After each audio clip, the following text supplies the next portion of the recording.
లో మనకి చూస్తే 5 మార్క్స్ క్వశ్చన్స్ అనేవి ఇస్తారు. టోటల్ గా ఇచ్చిన వాటిలో మనం ఏం రాయాలంటే 8 క్వశ్చన్స్ రాయాలి. 8 into 5 ఎంత అంటే 40 మార్క్స్ అనమాట.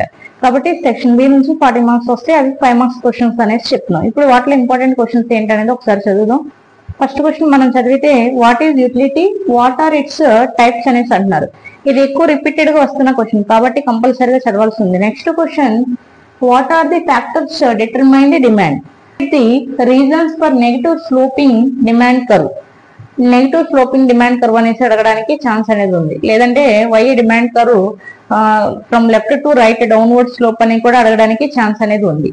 నెక్స్ట్ మనకి చూస్తే what is monopoly, what are its characteristics. ఈ క్వశ్చన్ రిపీటెడ్ గా వస్తుంది కాబట్టి చాలా ఇంపార్టెంట్ అనేసి చెప్పాలి. నెక్స్ట్ మనకి what are the source of public revenue. Next what are the factors determining national income. Next మనకి చూస్తే what are the factors determining real wages.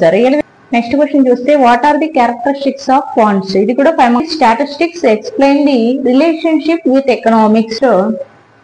What is arithmetic mean, what are its merits and drawback. What is indifference curve. Indifference curve అనేది మనకి 2 marks లో కూడా రావచ్చు.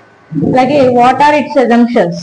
ఇది మనకి 5 marks point of important, అలాగే 2 మార్క్స్ లో కూడా ఇంపార్టెంట్ అనమాట. ఇక్కడ ఉన్న 5 మార్క్స్ క్వశ్చన్స్ ఏవైతే ఉన్నాయో అవి మనకి 2 మార్క్స్ లో కూడా రావడానికి ఛాన్స్ అనేది ఉంది. కాబట్టి జాగ్రత్తగా